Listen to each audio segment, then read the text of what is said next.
share, they share and love and share, love, love, love, share, share, share. Eddie, Maddie.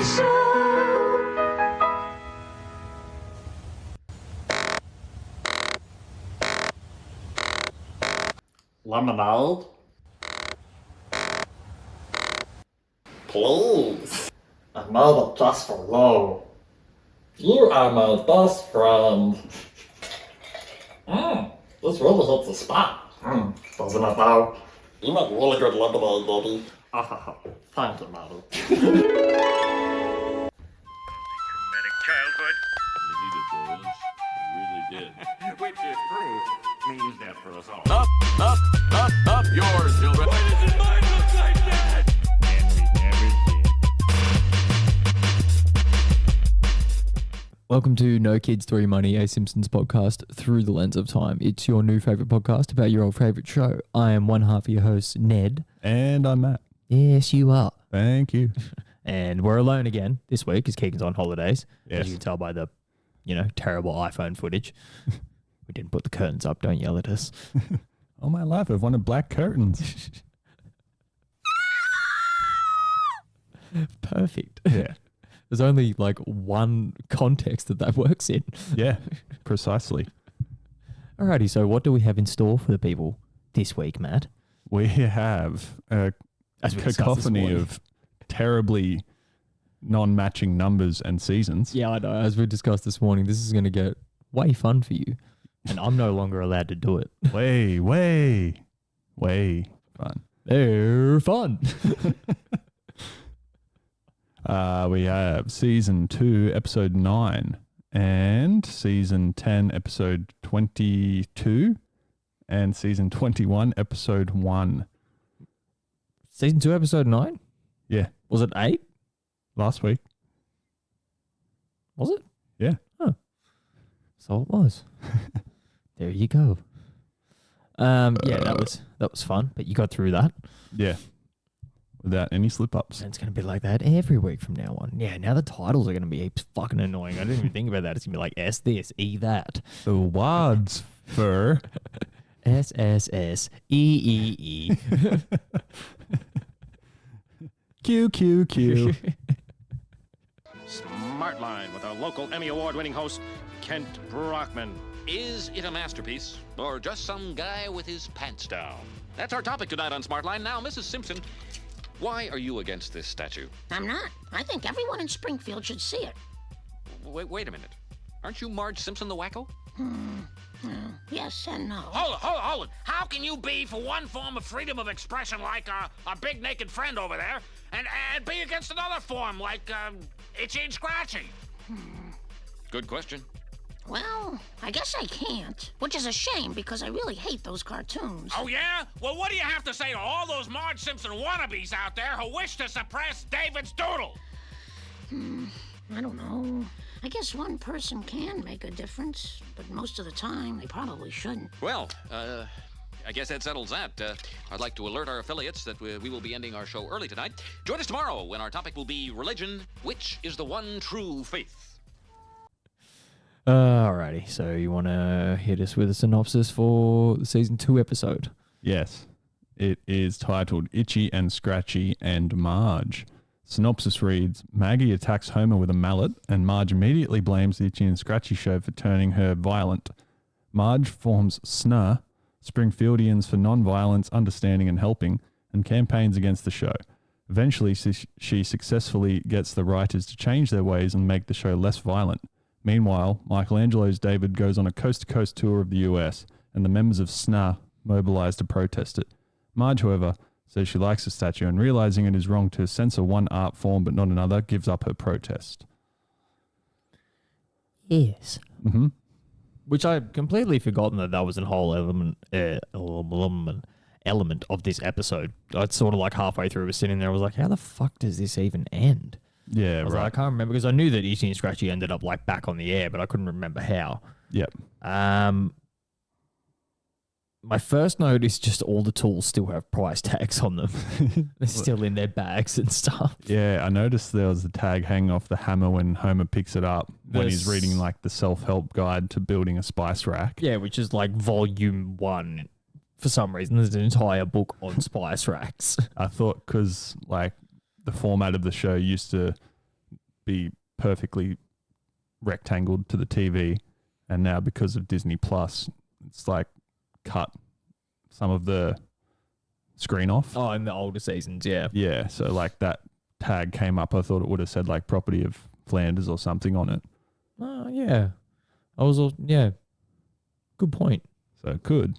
Well, when he walks in, he says something about like, I knew all this stuff would come in handy one day. Yeah. And like the saw's still in a bag, all that shit. And yeah, after Homer builds and fails to build the spice rack, it's sort of reminiscent of Le Grill, sort of foreshadowing that episode. A little bit, yeah. Does he? He holds up the picture of the built spice rack and then takes it away, and his is all fucked. Oh, he does too. Yeah. So they've used that joke twice in the last sort of month of our analytics. Yep. I don't know if they've used that again though. Through lines continue. Mm-hmm. Then we go on to the scene where Maggie hits Homer on the head with the mallet. Yeah. So that's like a pretty memorable scene in my brain anyway, of like, I remember watching that a few times at least over the years. It's a Psycho reference, right? Yes. Yeah. Yes. It's like, yeah, the camera angles are almost identical as well to the actual movie Psycho, which I think it was the closest homage they'd paid at this point in time, like in terms of referencing something. Yep. It was like identical. And what the fuck was with that weird ass door? What door? So there was like some massive animation blunder in that sequence.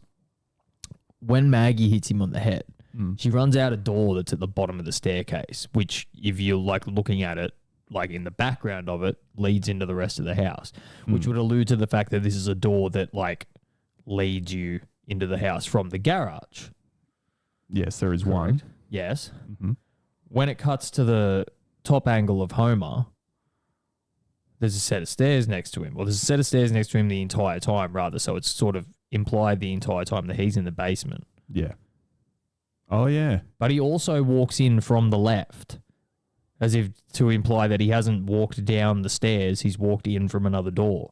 So Yeah. there's just this magic door that exists underground, apparently. You're trying to have us believe there's some kind of magic door.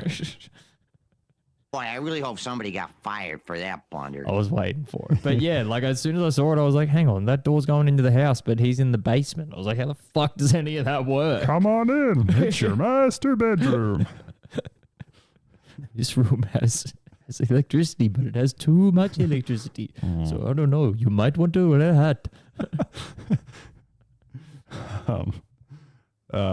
My next note is it's a vague through line to, I think it's the season 1 episode where Krusty gets framed, and in that when Bart and Lisa are trying to uncover who's actually framed Krusty, they mention that he is illiterate. Yep. And he's reading a comic in the CCTV footage.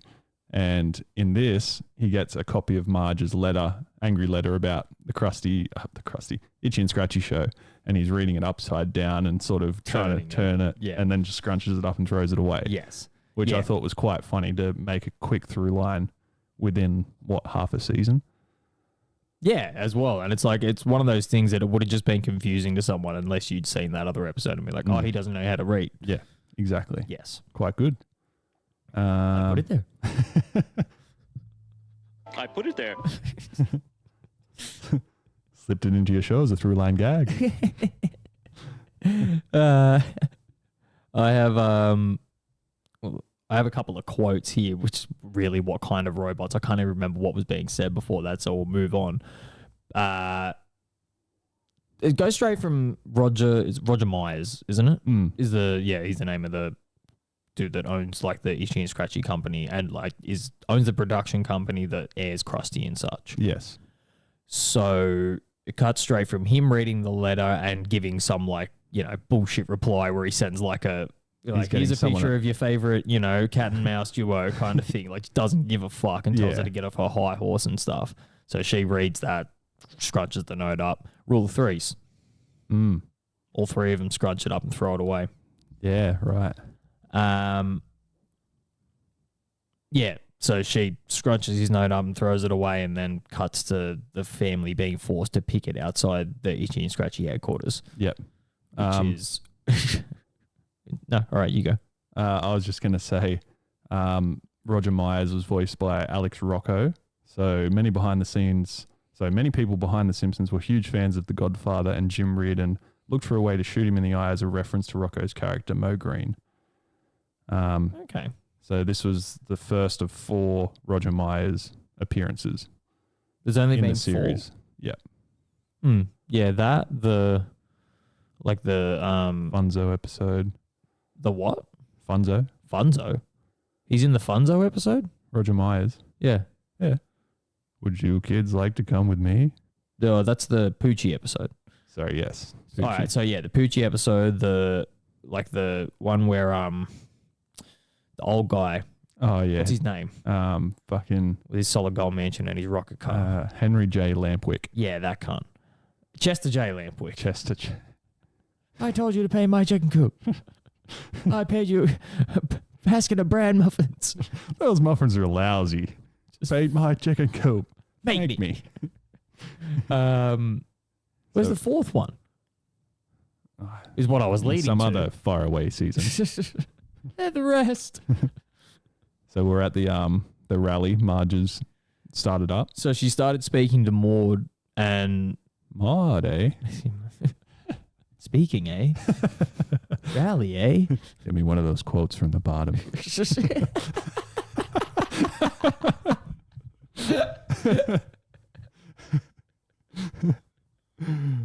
I put it there. And then there's quotes. And then there's quotes. I'm right here.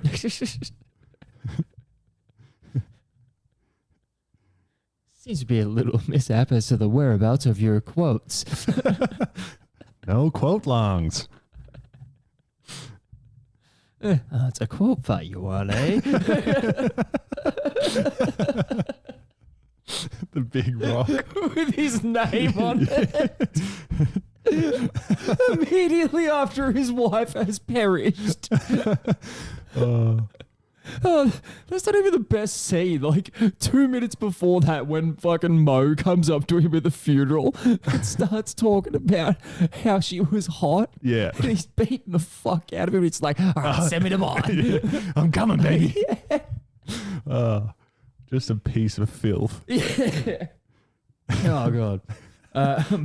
So the quote I have here, which was fucking great from Lisa, it made me chuckle.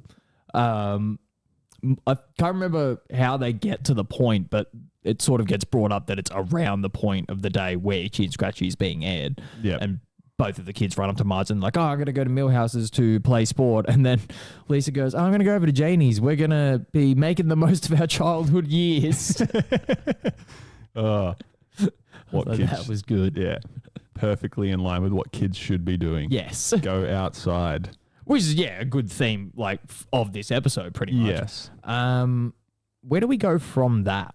I've got one more picket sign. So when they all start circling around, Mag is there. Her sign says, "Stop me before I kill my father again." Kill my father again.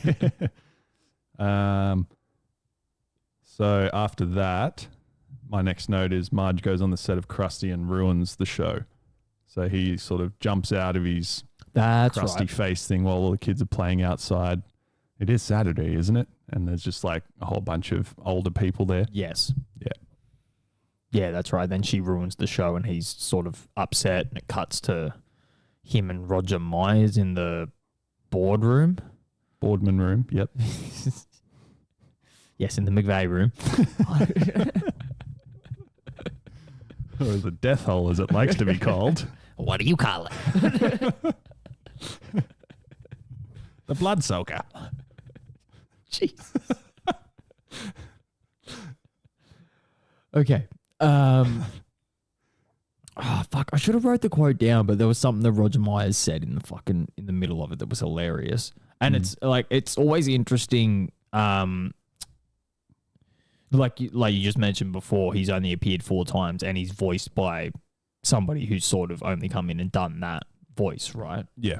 So you get these really specific, like, characters like that really tend to stand out. I notice like him, and then like to a much greater capacity, a lot of Fat Tony's lines always like stick in my head kind of thing because of the way that his voice is so different. Yeah. Not so different, but so different from what you're used to hearing so consistently. Yeah. Everything else sort of like melds together to a point. Yeah. I think that's why a lot of things do much together in that sense, in terms of like some quotes you can't finish because they either blend in with another quote or they don't stand out or stand alone. Yes. Whereas, as you were saying, like people guest starring tend to stand out a lot. Move it, chowderhead. We call it Three Stooges syndrome.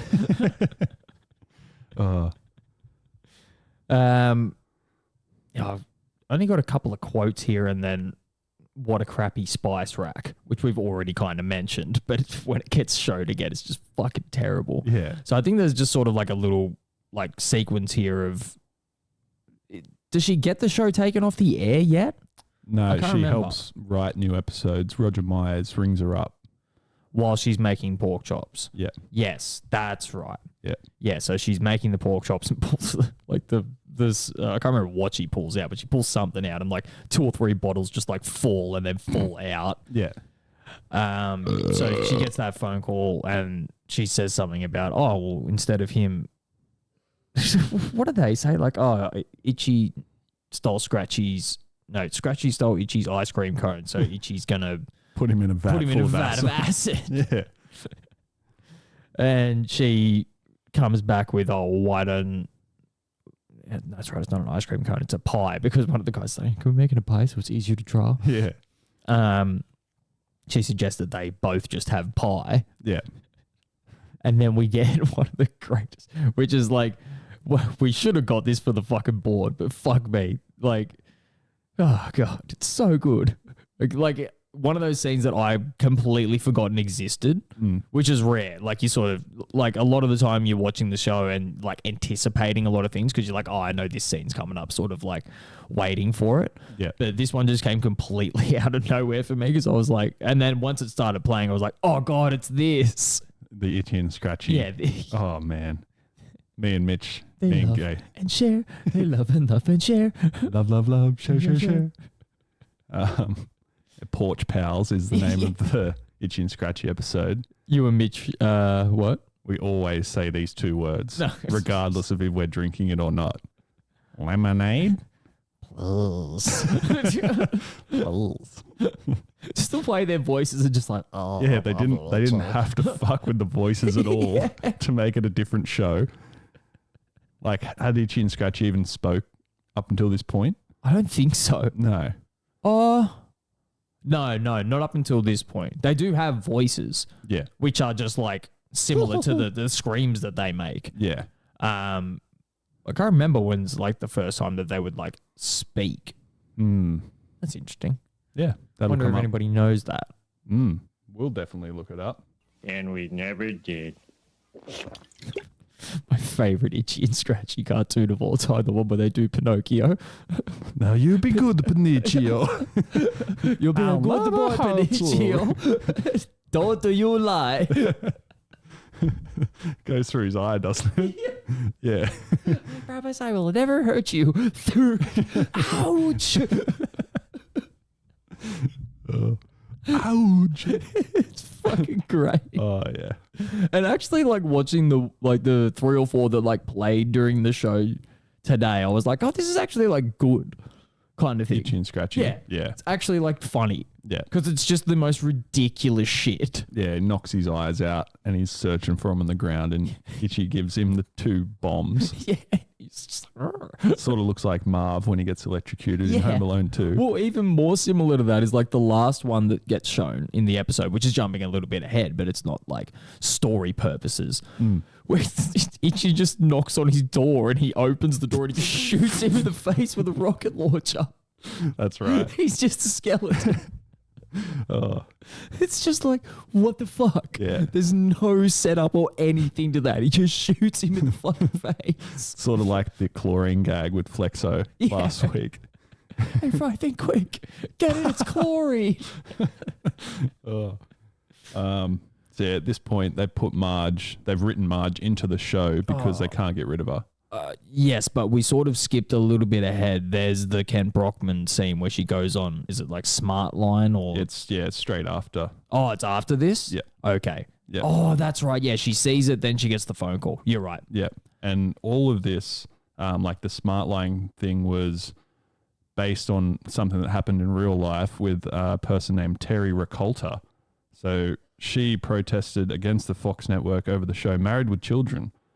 Ricolta was prompted to write to the sponsors of Married with Children after her children watched the episode Her Cups Runneth Over on January 15th, 1989, in which Al Bundy and his friend Steve purchased a bra for Al's wife.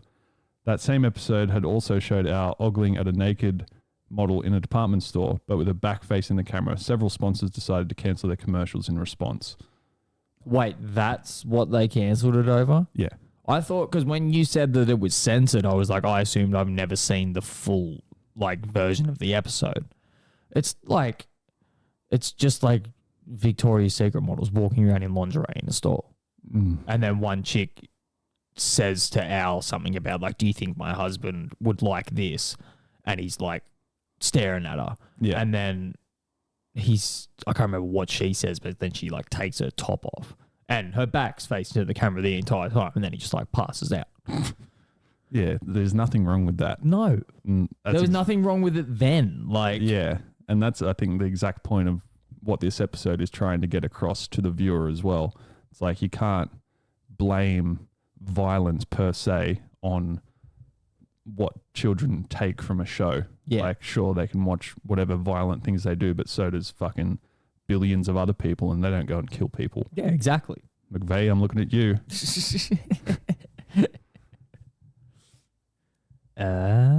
So that's when. So yeah, we skipped ahead.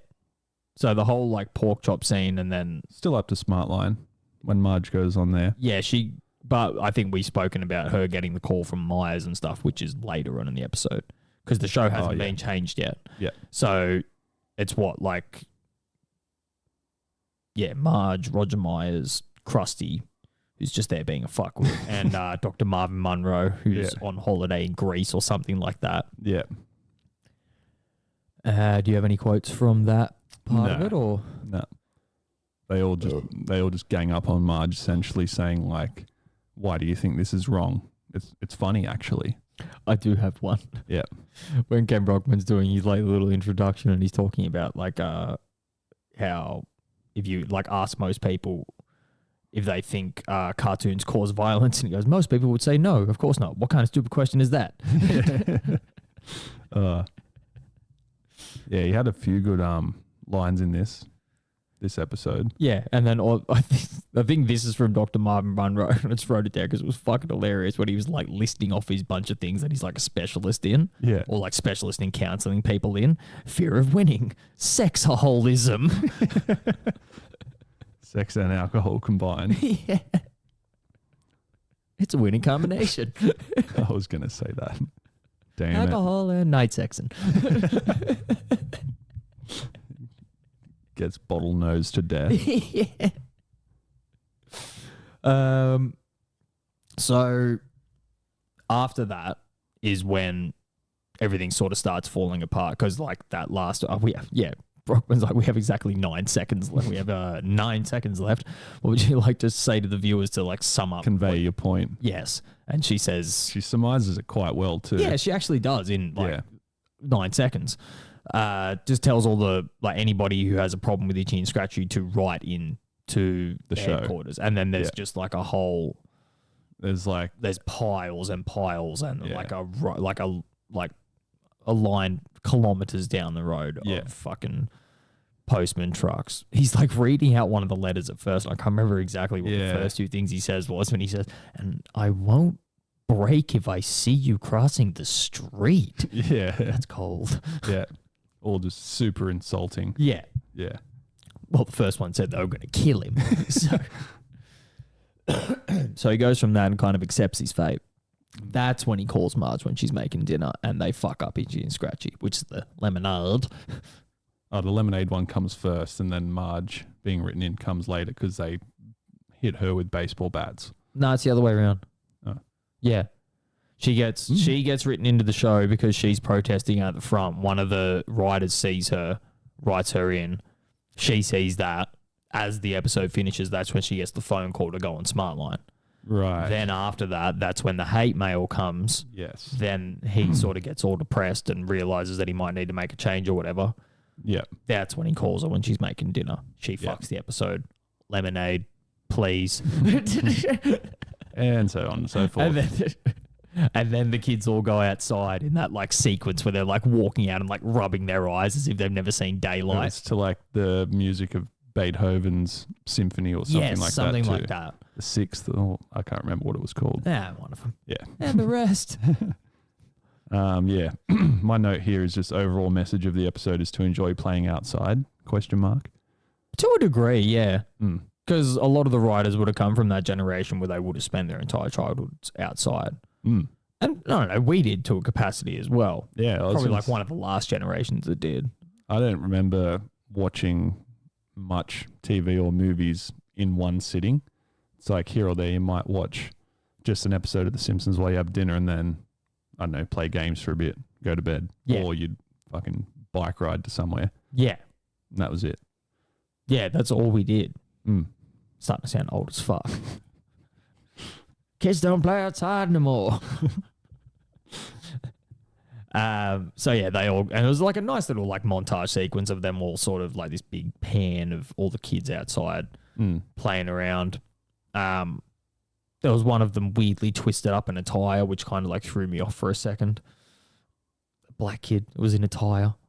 Oh, right. I can't, like, if anybody's watching it and they go through that little montage sequence, there's a black kid in a tire, and I can't actually figure out where any of his limbs start or end. It was very confusing. He's all limb. Yeah. Mind quad. Not blown off, blown in. To his mind. Oh. Fucking Johnny Boombox makes an appearance in season 10 this week.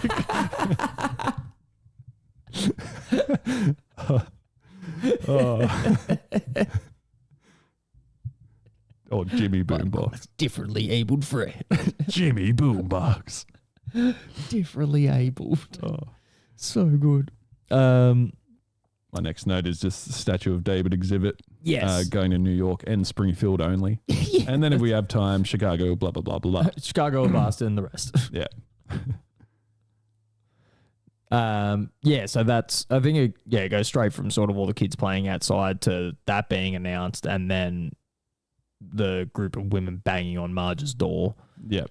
And they're all asking her to be upset. Yeah, you've got to come and lead the protest. And she's just like, well, I don't care because I like that piece of art. So, and in that coming up, I don't know if it's been established that Marge is like an artist yet. Something touched my foot. No, it didn't. No, it doesn't.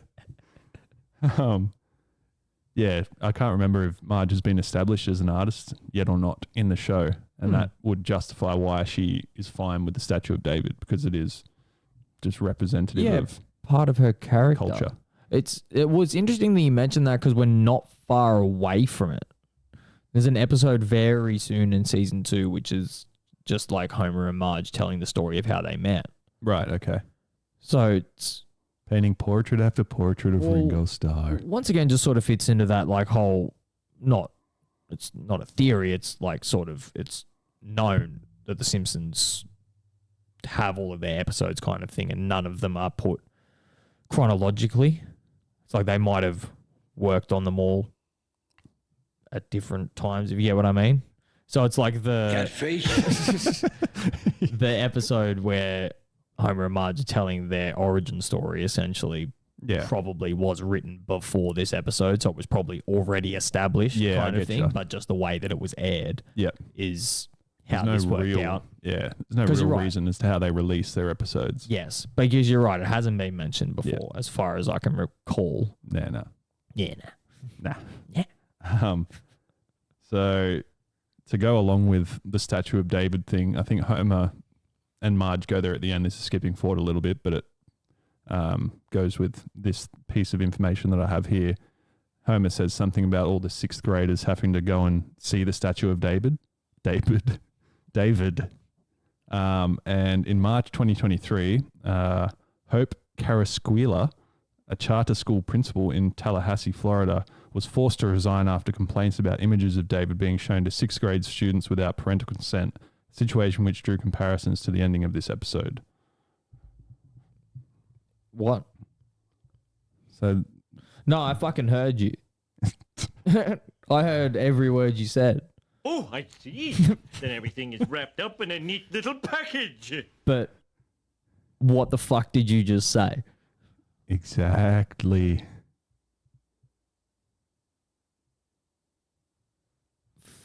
What? No, it doesn't. Fuck, that hurts. I mean, to quote a fucking, another quote from the Futurama episode last week, I don't want to live on this planet anymore. Like, what the fuck is that? Yeah. It's literally stone. It's, oh my God. Anyway, moving on before we get bogged down in fucking politics. My next note is a quote from Kent Brockman when Marge goes back on Smartline. Mm-hmm. And she's like, they bring her on in hopes that she's going to be against the Statue of David to try and like fuck her over again. Yeah. And she's like, no, I actually want this statue. Aren't you Marge Simpson, the wacko? Yeah. Yeah, because he starts off straight away with something like a question, to the effect of like, oh, like, aren't you upset that they're bringing this thing to Springfield? And she's just like, no. Yeah. And then it cuts to Marvin Monroe and he's like wearing like a singlet and fucking... Extremely aggressive, Marvin Monroe. I think he's in Athens or something like that. Yeah, something. Yeah. It was even, he's wearing like complete holiday gear and he's got like bags and shit all over him, just screaming at Marge. Yeah.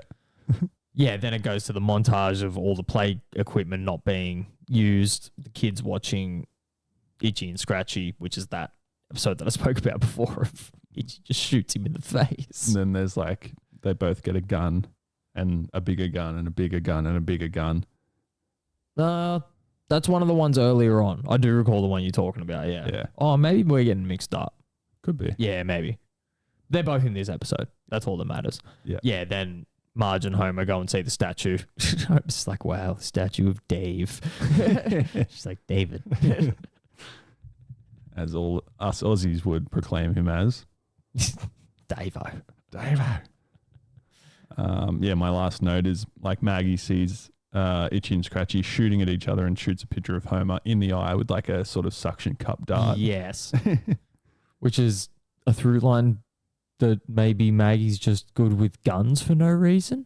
Yeah, it probably just like has that character building part of her persona as being obviously smarter than she leads on and is very good with guns or weapons as a whole. Yeah. Trained in fucking armed combat, apparently. Can't even take candy from her. All right, you got anything else? No. All right. I'm going to go over Billy, and then we'll do this next one.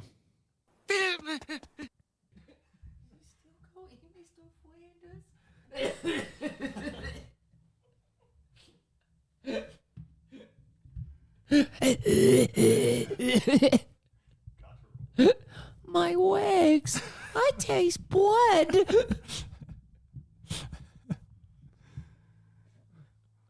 What's the context of that episode? What are they they buying like... It's the episode we were talking about before. It's the Praiseland episode.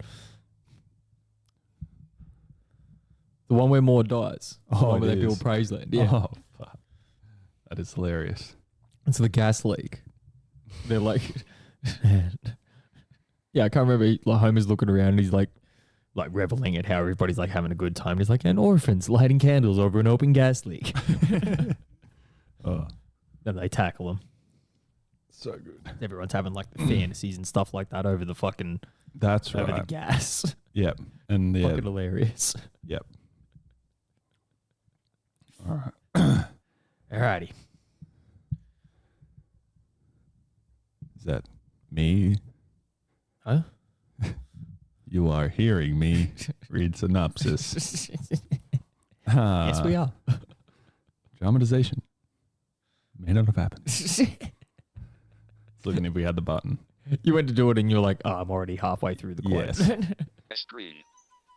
Who's up for some beers? I am. That's the smartest thing I've heard all day. Your theory of a donut-shaped universe is intriguing, Homer. I may have to steal it. Wow, I can't believe someone I never heard of is hanging out with a guy like me.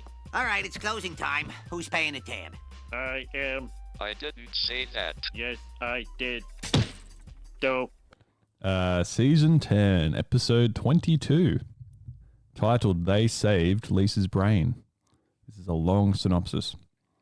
And it reads, after a riot occurs at a Springfield contest that promises a luxurious trip to the most disgusting and dim-witted contest participant, Lisa, disgusted at the lack of intelligence, writes a letter that appears in the newspaper. Springfield's branch of Mensa International, consisting of comic book guy Dr. Hibbert, Skinner, Frink, and Lindsay Nagel, is impressed and invites Lisa to join the group.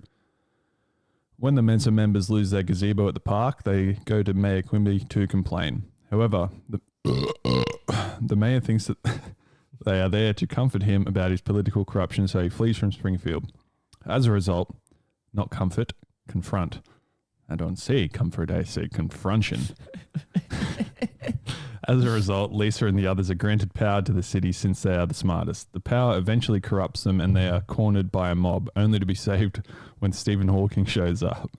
Meanwhile, Homer gets erotic photographs of himself taken for Marge. But while she enjoys them a lot, she gets distracted by the interior design Homer did in their basement for the photo shoot and they do not have sex that night. Why would they include that in the synopsis? I don't know. That's, a weird amount of information. You can tell I don't read these first. Yes. Control V. Yeah. So this episode features references to Star Trek, painter Vincent van Gogh, and architect Frank Lloyd Wright, and mentions this theory of the universe being toroidal, meaning shaped as a donut. So that's actually a theory? Yeah. Oh, okay. One of Stephen Hawking's theories. Oh, okay. So that's why it was mentioned. Yes. Interesting. Mm-hmm. Right. I'm going to go eat mayonnaise. I put it there. Great. Would you like to start us off? Yes, with a quote. You suffer from diabetes? No. Well, you do now. So this is in context to they're at the gross out contest and Carl has just eaten a fucking Miss Plopswell pudding or whatever the fuck it's called. And he's like sort of seizing whilst standing. Yeah, because the guy that tries to sell it to somebody else before that says it like has something like 300% of your regular like sugar intake. Yeah. Daily recommended intake. Yes. Yeah. My first quote is a little bit before that, just before like when they see the contest on TV and decide to go down there. Yeah. I can't remember exactly what they're watching. Oh, they're watching like the ethnic mismatch comedy number 461 is cancelled. I was really getting into that. While we scramble to find other programming, please enjoy this rerun of Princess Di's funeral. Fucking terrible.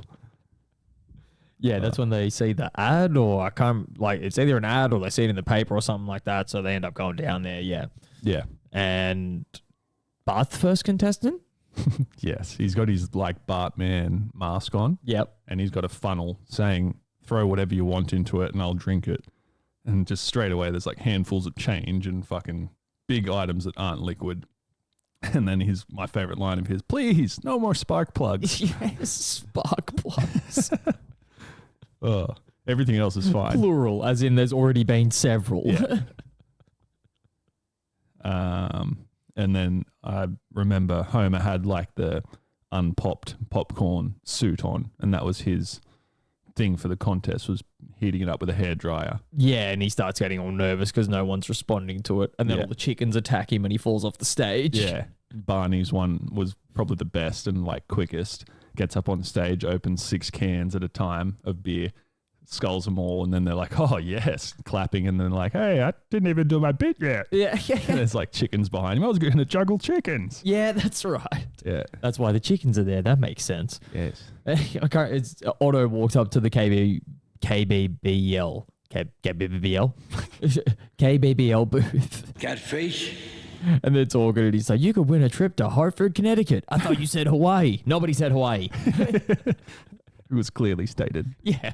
It's funny, like, now that you say that, it reminds me of a lot of other times Otto's misinterpreted something, even though he didn't this time. But, like, Stoner's Pop Palace is a good one. Flavor of false advertising. Yeah. There was another one, maybe about an organist. No, that was Family Guy. That was Quagmire. Walking in, there was like a church or something that needed an organist. And he's like, all right. No, there is a couple of other times that, like, Otto is confused because he's generally just a stoner and is confused. But I can't think of them right off the top of my head. We're confused. Yes. And we never did. My next thing is like the Van Gogh exhibit van, like pulls up outside the gross out contest. And Carl just stops it. Yeah. Which, okay, so you go, because I'm pretty sure we might have the same point. I don't have a quote. It was just funny, like the visual thing of Homer smearing the pudding on Van Gogh's face around his mouth that made it look like Homer's 5 o'clock shadow. Yeah. Yeah. Well, my point about that is like the running joke that I love in The Simpsons of the fact that every time a car gets flipped on its side, it instantly catches on fire. Doesn't matter what it is or in what situation it's in. If a car turns on its side, it just goes straight up in flames. Well, I can't decide without the pictures. Oh, that's raspberry. I've just got quotes for this episode, so it's hard for me to piece it together. Lisa gets invited to Mensa not long after that because she writes a letter. The letter, but she's walking around the town and like asking a bunch of people if they've actually like seen it. Or she asks like, she asked Marge first. No, does she just go straight downstairs and ask Homer? She goes up to Homer first, and then Yes. she goes to Flanders next, and he says something about the paper. Everything but the opinions. I don't need to be told what to think by anyone living. Yes.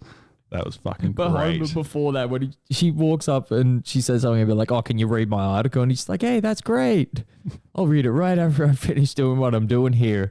He folds his glasses up and just sits there and stares into the middle distance. Just completely disregarding his daughter's feelings as usual. And like they could have fucked that completely by just adding in some moronic thing that he no doubt probably could have done, but instead just made him sit there in silence, which was even better. Yeah, they didn't season 20 it. Yeah. Hopefully. Boy, I really hope somebody got fired for that blunder. In theory. All of season 20. Yes. Except for one episode. Yes. One singular. Yes. So yeah, after Lisa gets invited to Mensa, she's introduced to all the members that are there.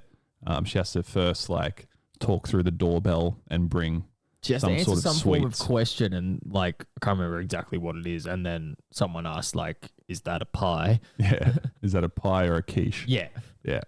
And then she gets let in after that. Yeah. So this is the first appearance of Lindsay Nagel, while different versions of the character had appeared in the series before, namely in the season 8 episode, The Itchy and Scratchy and Poochie Show, and the season 9 episode, Girly Edition, and the season 10 episode, Make Room for Lisa. The character's final design was first seen in They Saved Lisa's Brain.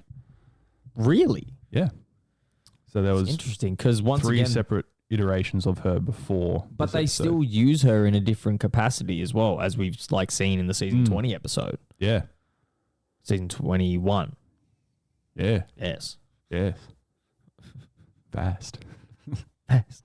Fast. So yeah, when they're in his vastinous I can't say it. I was trying to rhyme cavernous with vast, vastinous mansion. What half of these buttons do. I don't care. Good enough. Good enough.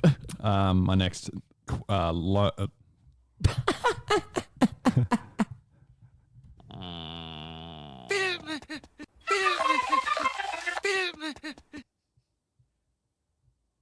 made sense. No, it doesn't. So what I was getting at was when they're talking when Lisa's in the Menster. Can I go now?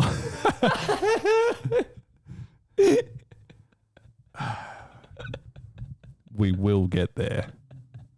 And none of we this will never be did. cut. Now that you've mentioned it. Oh, you're doing the edit. Oh, yeah. It'll stay. Okay, so what I wanted to say, I'm just going to say it with no prerequisite. Are ya? Yes. Are you sure? Dennis Miller ratio. I had to look up what that was. Do you remember Frink bringing it up? I do remember him saying that. It was because Comic Book Guy had a shirt that said, like, run DOS. C-DOS, run DOS, run. Yes. And then, which is command prompt shit. Yeah. Yeah. And then Frink says that'll be just as popular as whatever. It'll be in line with the Dennis Miller ratio, which is 1 in a million people will find that funny. That's actually what the Dennis Miller ratio is? Mm-hmm. Oh. I thought it was just a joke. Same. That's why I looked into it. Oh, okay. I do research. And then after that, my note is Quimby skips. What is wrong with you? I don't know. Quimby skips town when the Mensa group confront him with the gazebo reform. Right. So it's, not long after that, they're sort of sitting there having the conversation about, what the fuck are they talking about? The state of the library. Yeah. And then I can't remember whether there's a scene in between there. Oh, no, there is. There is a scene in between there because our game shows are a little different from yours. Your shows reward knowledge. We punish ignorance. So in between them having that conversation about the library, which is where I'll just read this quote so we don't lose it, which is fucking great. Skinner's talking about how he shared all of his all of Lisa's test scores and stuff with the members of Mensa so that he could prove her IQ. They're supposed to be confidential. Straight away, he's just like, "Welcome to Mensa," just changing the subject. But that is not my quote. Okay. The scene after that, when Homer is taking those first boudoir photos with that lady in his bedroom, he says, "Do you think this will save my marriage?" And then she says something about don't turn the lights on. Nope. That's in the one after that. Light is not your friend. Yes. No. Do you think this will save my marriage? Try not to speak. It's making your body ripple. Oh, so good. Fantastic. Alrighty. What do you got? All right. It's a long quote, but I'll pick out a section of it because it was all quite good. Oh, excellent. Not only are the trains now running on time, they're running on metric time.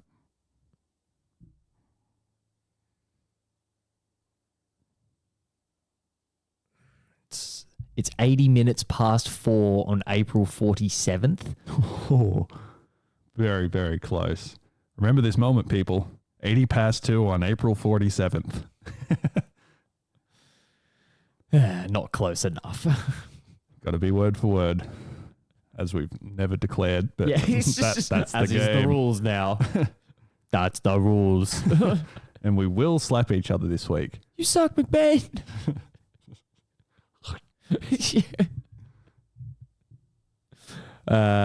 So after that, we go to the scene where they're walking around cosplaying from the Middle Ages or something like that.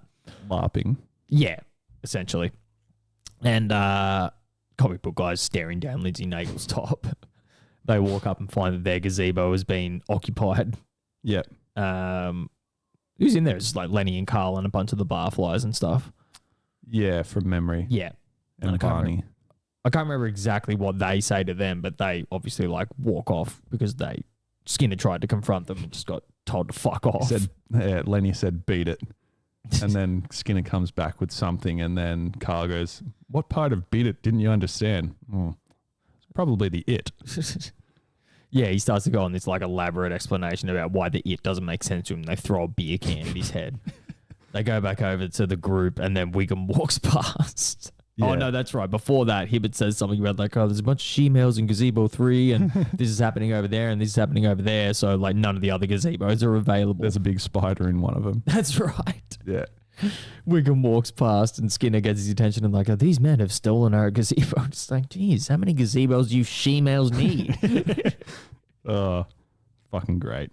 There was a few quotes in between there from Lenny. It was how they've sort of made the town better already, and it was removing the green from the stop sign, the traffic lights. And now we've only got yellow and red because people are going to be more in a rush trying to get through the yellow light. That's the next scene. Right, okay. Yeah, that's like, so after that is when they go and confront Quimby. Yep. And he like runs off because he thinks they're asking him about something completely different. Yep. Gets in the plane, parachutes the horse out the back of it. Yeah. Wiggum kicks the door in, and then they sort of all decide that they read an old constitution. They read through like the town charter, and like they all read through it, and then they give it to Wiggum. He's like, yeah, let me see that, and he just reads like the first couple of lines, and he's like, nah, I'll take your word for it. Yeah. So they end up controlling the town, and then Ken Brockman's interviewing them, and that's I can't remember who says it. It's maybe like Frink or something like that.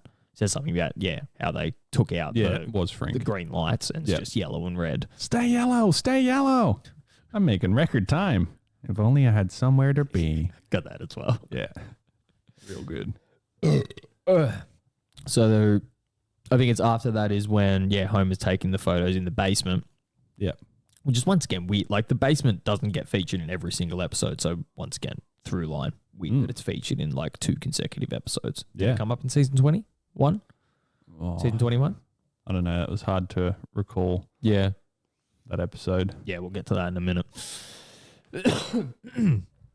So, this is where he says something about like, oh, should I turn on the light? And he's just like, no, light is not your friend. Taking all the photos of him, and then it goes from that to them giving the like press conference essentially at the gazebo with the town there. Or is there a scene in between that I'm missing? There's only one line, so they sort of had like a board meeting of some sort, and they're all trying to agree on an idea, and then Frink pulls out a sarcasm detector because he can obviously hear it coming up in conversation, and comic book guy's like, ooh, a sarcasm detector. That's a real useful invention. That was fucking great. It's not the first time like a machine has blown up because of how opposite the person being read is. Like the Mr. Thompson thing. That and Mo. I was about to say Mo with the lie Sears detector. catalogue. I'll be ogling the women in the Victoria's Secret catalogue. Bent Sears catalogue. Now, would you let me go? Shouldn't be kids. What does he say? I shouldn't be given this shabby kind of treatment. Oh, it's fucking perfect. So this is when they go to the gazebo. Yes, and they're all sort of telling the town about all their proposals. Frink's banning everything, every kind of sport. Literally everything that he said, literally anything that requires you to take your shirt off. It was like bullfighting and cockfighting. They're like, yeah. And boxing, both the kick and the type with the hands, plus football, and then just like names every other sport. Yeah. Push-ups and says everything. Then it goes to comic book guy and he says something to the effect I've got the whole thing. Okay. So there's a bit of a prerequisite as well. Inspired by the most logical race in the galaxy, the Vulcans, breeding will be permitted once every 7 years. For many of you, this will mean much less breeding. For me, much, much more. And during the rules and regulations announcement, Comic Book Guy declares that sexual intercourse will only be permitted once every 7 years in Springfield. This is a reference to Pon farr, a term used in the Star Trek franchise to describe the psychophysical effect of the estrus cycle that affects the fictional Vulcan race every 7 years. Okay. So they've really nerded out and made Comic Book Guy exactly the person he's portraying. Yeah, you're right. Yeah. Fuck. That's crazy. And Star Trek's brought up heaps throughout the series too. Yeah, it is a fair bit. And they always rip on Star Wars. Do they? They do too, The don't gay they? robots of Star Wars. You're right. Yeah. And that's just a sort of like a common theme throughout life. Anybody that likes Star Trek hates Star Wars and vice versa for some reason, which I don't really understand. Me? I don't like either. I'm not a virgin. Kids, you're both just awful.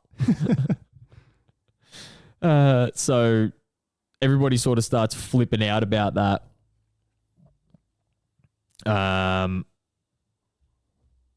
Yes. I can't remember exactly what happens, the sequence of events. That's right. They start arguing within themselves. Yes. And Hibbert pikes up and says something about his IQ. Then comic book guy says that his IQ is like 20 more points than him. I am smart, much smarter than you, Hibbert. Which is also in the tune of the Star Trek theme song. Oh, right. Yeah. I wondered why he did it in that little tune. Yeah. Then Stephen Hawking like literally flies in, or does he just roll in? One-ups comic book guy first and says he's got a 199 IQ. Yeah, and then smacks his head. Yeah. 198, 197. And then, then we get Stephen Hawking coming in and saying his IQ was 280. I can't remember. Yeah, he said it was like 280. Wouldn't be surprised. What the fuck? Well, that's crazy. Mm-hmm. And he has betrayed himself in this episode. Like, they didn't just like get a computerized voice to be Stephen Hawking. He actually came in and recorded these lines through his computer. Did you just say they didn't get a computerized voice to be Stephen Hawking? They didn't get a fake computerized voice. A fake computerized voice. I know. There is nothing that you're saying right now. No, but Stephen Hawking typed the lines. I know. I don't care. But that is just like, there's no explanation of that makes you sound right. I put it there. Because it's like, they could have just said that. Yeah, we got him in. Microsoft Sam. And I piffed Robert into the bushes. Oh, that's a real life through line that only me and him are going to get. Yeah. That is the most insidest of jokes. Yeah. That's 20 years nearly. Yeah. Very deep cut. But I can't remember exactly what he comes in and says. He says something about like how, they're just sort of being stupid and bickering and shit. Yeah. And Homer pipes up and it's like, Larry Flynn is right, you guys stink. Yeah. Who the fuck's Larry Flynn? I didn't look that up either. And we never did. I think Skinner then says something to Stephen Hawking. And then Stephen Hawking says, if you're looking for trouble, you've found it. Yeah, well, why don't you? And then he just fucking presses that button and the extendo glove comes out. Which is showcased in the not one of one, but the only Stephen Hawking Simpsons toy ever made. Right. Yeah, right there. Rule Probably one. won't be any more made either. No, definitely not. No. Oh, no. No, it's the children that are wrong. Nice. Yeah, Stephen Hawking definitely had a few good lines. And it was funny that Marge wanted to sound smart around Lisa and Steve. So she read one of Stephen Hawking's things that he'd written up but hadn't sent through yet. Something about like a perfect world or some shit like that. Yeah. It's like, hey, you read that off my monitor. Yeah. Homer's like, let's go get beers. Yeah. That's the smartest thing I've heard all day. And yeah, that was... Well, Homer, your idea for a donut-shaped universe is quite interesting. Yeah. I might have to steal it. Yeah. And that was why it was referenced like that. Yes. And the only note that Hawking gave regarding the script was that he did not want to be portrayed as drunk in the episode's last scene, in which he's discussing astronomy with Homer in Moe's Tavern. So that was the only thing he said he wouldn't do, is act drunk. Like, he was okay with all the other lines that they fed him. I know he can't physically drink, I assume. Yeah, like that. I didn't even think about that point. My main point was like, it kind of just looks like somebody threw a drunk guy in a wheelchair. Anyway, so he's involuntary drunk. Yeah, constantly. It's like, you fucking like, you already look. You get me? Maybe he knows that. You know, having a 280 IQ. All right, closing time. Who's picking up the tab? I am.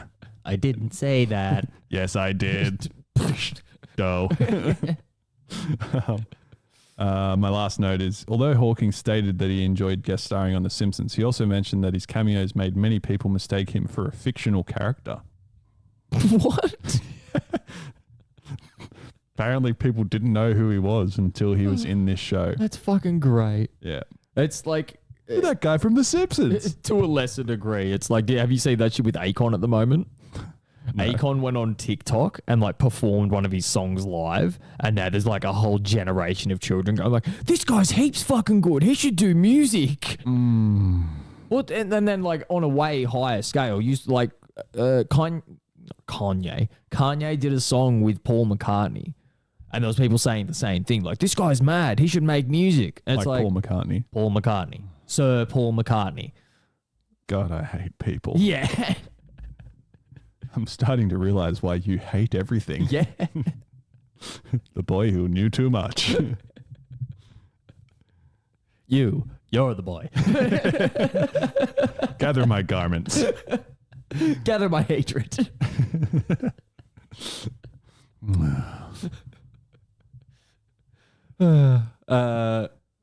Pretty sure that's the end of the episode, isn't it? It is. It is. Have you got anything else? I do not. Then... and on to the next one. Anything or Pardon? You want to dart or anything? Yes. Season 21, episode 1. It is not money I am after, or women. I know that is impossible. What I want is to pick the actor who will play every man. No can do. Thank you. But we never give thank you. They'll laugh us out of Hollywood. I repeat, thank you. Fine. You got it. Thank you. I played hardball with Hollywood. The closest I will ever come to playing a sport in my life. Titled Homer the Whopper. Synopsis reads, comic book guy creates a new superhero called Everyman who takes powers from other superheroes. Homer is cast as the lead in the film adaptation. To get Homer into shape, the movie studio hires celebrity fitness trainer Lyle McCarthy, who is voiced by Seth Rogen, to help him.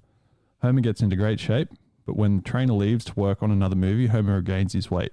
As a result, the movie contains scenes of Homer with different body types. The premiere is disastrous, and Comic Book Guy gives it a terrible review. Because the move is not profitable, sequels are prohibited from being made. Oh yeah, that checks out. Yes. I was about to say that was wrong, but I was like, no, that makes sense. And are we? Are you ready to laugh? Oh, that poor dog. Can finally use the button for its purpose. Yeah, its intended purpose. Yeah. Not a great one to start off a new season. No, it's a very strange episode to fucking pick to start off a season. Like, this is not your premiere. It's very strange as well because... I don't think I was saying that without seeing the rest of the season. So yeah. if this is what they thought was the best, I'm very afraid. And they had Seth Rogen and Evan Goldberg helping write this specific... Well, they wrote it. It's just them that wrote this episode, as far as I know. Obviously, there's probably other people that help them, but they're the main writers of this episode. Yeah. And, like, they were quoted as being, like, massive fans of the show. Yeah. So why did they do it this disservice?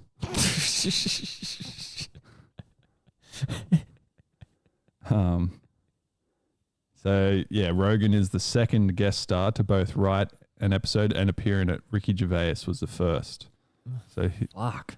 His episode was in season 17. Neither of them are good. I like Ricky Gervais. I don't like Ricky Gervais. Interesting. Ricky Gervais thinks he's way better than he actually is. At least he's funny. To me, anyway. Fair enough. Yeah. So, my first note is every man absorbs every power of comics he touches. So that's the whole premise. So Comic Book Guy has written this comic and he's put it away while he's gone out the back to basically take in what Bart and Milhouse have been saying about the Amazing Spider-Man. Like, they were saying, oh, is that Spider-Man from the movies? And, like, sort of ribbing at the fact that it was a comic long before anything else. Yeah. Which was basically the whole premise of this episode is, like, Hollywood essentially just making all these stupid superhero movies nowadays. But this was 15 years ago too. Mm. So this was like well before Marvel had like established. First Iron Man movie was 2008. Yeah, that's what I mean. So they had started it, some and of that's it why out. Iron Man featured in like the Everyman comic or whatever it was. True. But they hadn't actually started their fucking cinematic universe or Yeah. whatever it was yet. So this is another one of those instances of The Simpsons sort of predicting things to a degree. That's true. It's vague, but it's there. Yeah. It's vague. Timothy McVague. Timothy McVeigh. Yeah, fuck. I didn't take many notes in this episode only because it was one of those later season episodes where you're sort of waiting for something funny to happen or a funny line, and they either gloss straight over it or they just continue telling a story. There was one that made me like piss myself in this episode, but like we'll get to that at a certain point in time. And that was a very rare occurrence. Yeah. And it wasn't like, it was one of those things of like, I don't think they thought it was a good joke, and it's only because of the way that my humor is that I found it hilarious. Yeah. But I do have my first note is a quote which I did find mildly funny of like when they discover they read through the comic and it sort of plays out like in real time in color and stuff like that. Then comic book guy snatches it off of them and says like, "Why are you reading that?" and expects them to say that it's terrible, and they're like, "Oh, we actually enjoyed it." Yeah. And he's like, "Really?" And then Milhouse says like, "Reading it, I escaped from my troubles. Now they're back in spades." I must have missed that. It was good. So it pretty much goes straight from them to, like he sort of decides to self-publish, then all the kids are reading it. Does it go straight from there to the boardroom meeting?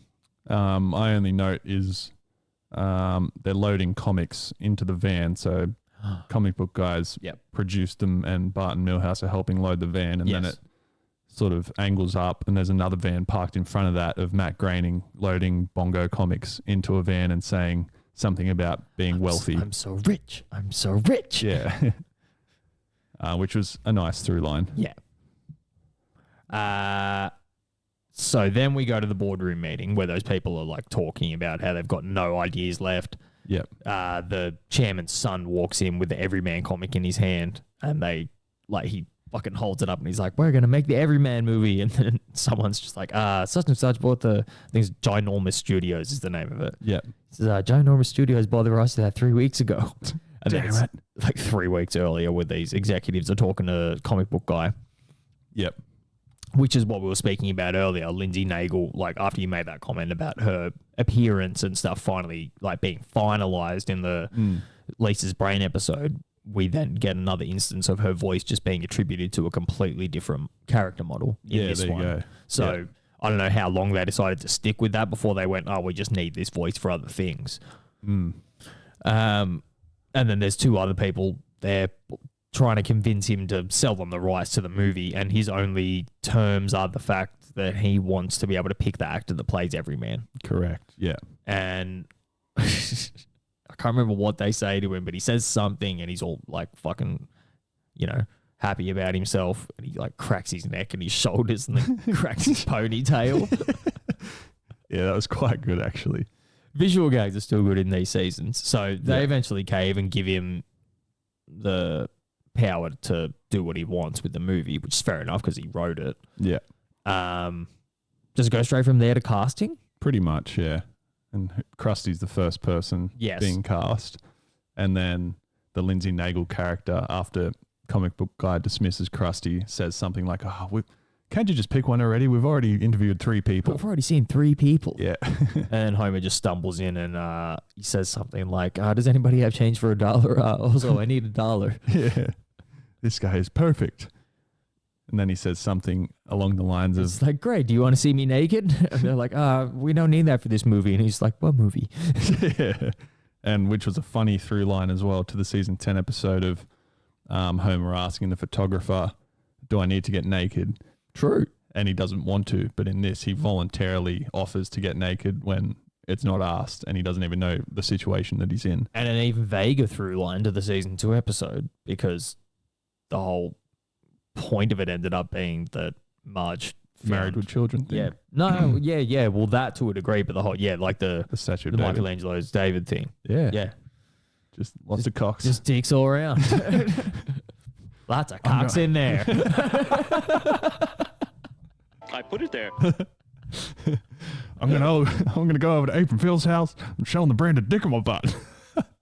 Let me rephrase that. Dicks.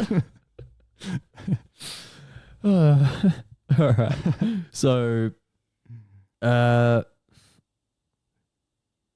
oh yeah, that's right. That's where this line comes in. So they're at dinner and Homer's trying to like rush. He says like, we should all talk about like one good thing that happened or one crazy thing that happened in our day. And he's like trying to rush through everybody. Yeah. I can't remember what Lisa's is, but Marge says something about being the president of a garden club or something like that. Yeah. And he's just like, oh great, you won.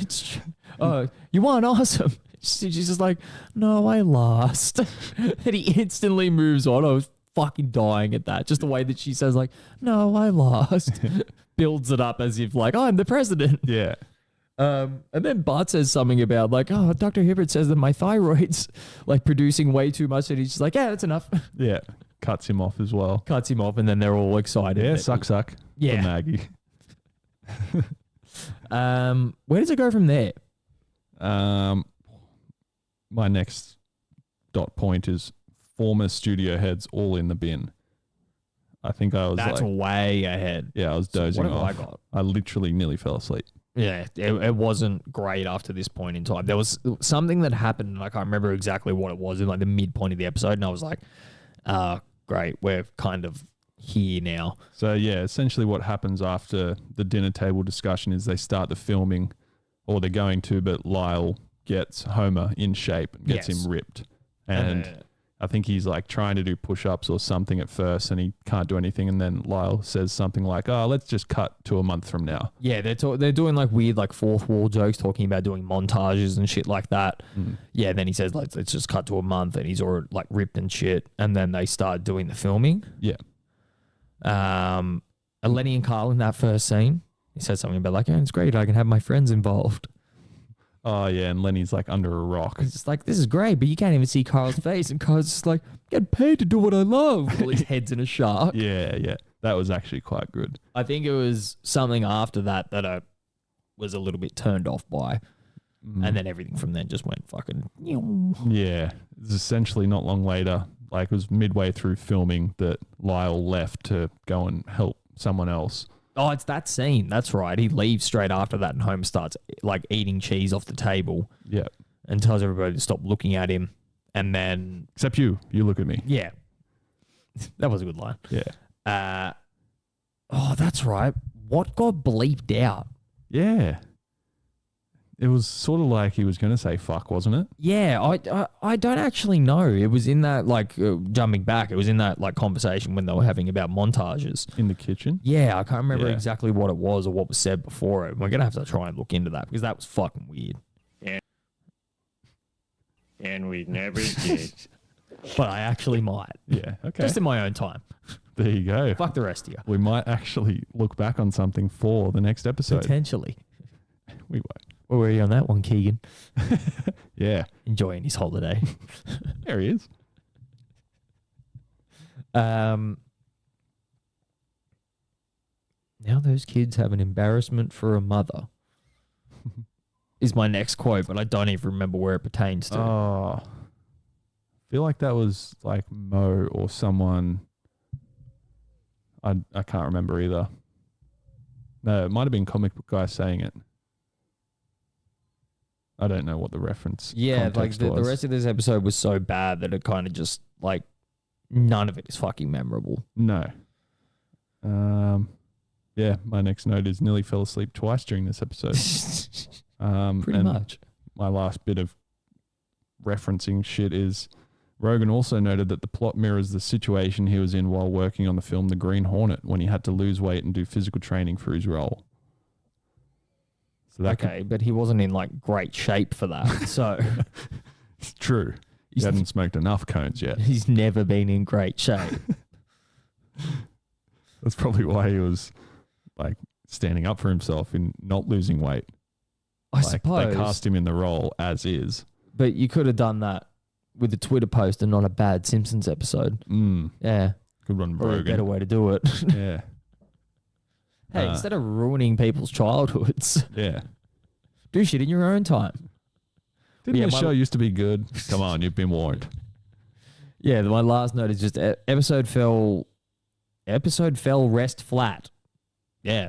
Episode fell flat after the halfway point, not the strongest opening for a season. Yeah. Just a strange choice for them to make. But like I said earlier, if this is what they think is good and everything else following it is of a lesser quality, then I'm kind of worried. Yeah. There's got to be some redeeming episodes out there. So, like, if any listeners have watched past season 20 and recommend a good episode to maybe uplift our spirits. Or to look forward to at least, Yeah, that'd be nice. But I kind of just didn't think it would all go downhill this early. Yeah, I could have sworn it should have been good the whole way through. Yeah. Why isn't it? Yeah, I would have expected really season 23, 24 for it to start being like it is now, just flat. And yeah. Because even lots of season 12, I remember being fucking awesome. So it doesn't die after season 10. Yeah. It's somewhere, I reckon, between 15 and 20. Yeah, where it starts to fall apart, which is also, it's the point of this show, but it's also scary. Once it finally dawns on you that it's oh fuck. It's going to be weird how many, not weird, but it's going to be hard with how many things we're going to remember about The Simpsons and shittier episodes after this is done, as opposed to what our brains know now, which is just good. Yeah. It's going to completely alter our perspective on it. It's not going to change the way that the good stuff is, but it is going to alter your perspective on it completely. Yeah. Because so many of these episodes I haven't seen before, and I'm this is not I would not spend my free time watching this. Yeah. If we would have been growing up around the time that came out, sure. We said it a couple of weeks ago. If season 20 was the first season of The Simpsons, it wouldn't be a thing. No. Would have made 2 seasons and just been cancelled. It's a lot of things, obviously it has to evolve with the times and you run out of ideas eventually. But how do you go from something so good to something very bad? Yeah. I don't know. I think, yeah. It's a lot of movies don't need a sequel or don't need to be touched. Movies that only have one of from the 90s and shit. A lot of animated shows don't need 35 fucking seasons. Yeah. That's too much. Yeah. No, that's too much. You can find this podcast on Apple, Spotify, and YouTube. And we will speak to you guys next week. Yes. But until then.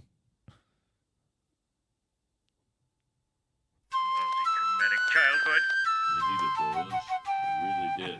Which is true. Means that for us all. Up yours, children. Why does it mind